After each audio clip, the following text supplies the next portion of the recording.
Muzikas Dreams and Violence, atlikėjas nežinomas, knyga Namų taisyklės Joseph Pupil. Citata. Mama ir vėl mane išleido vieną į kiemą, kad mokyčiausi elgtis visiems įprastose situacijose. Man buvo neramu, bet aš norėjau būti toks kaip ir visi. Kieme žaidė grupė vaikų, prie kurių niekada neturėdavau eiti. Staiga pamačiau mergaitę sėdinčią ant smėlio dėžės krašto ir varštančią žurnalą. Sutrikau, stovėjau likybės, bet prisiminiau mano žodžius. Nebijok, būtų toks kaip ir visi. Turėjau ir pasisveikinau. Mergaitė nusišypsojo ir taip pat pasisveikino, iš karto pasijutau geriau. O tada įsidrasinęs pasakiau, kad kiekvienas turi fotografinę atmintį, bet ne kiekvienas juostelį. Ar tu ją turi? Kai manęs nesuprato, atsistojo ir nuėjo ir ištarusi kiekvieną žodį, keistuolis. Mane vėl apėmė neviltis, juk aš iš truputį kitas.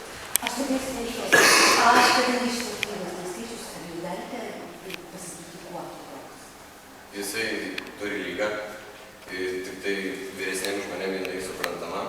Jisai negali bendrauti su savo amžiaus vaikais ir tik tai su suaugusiais ir jis per daug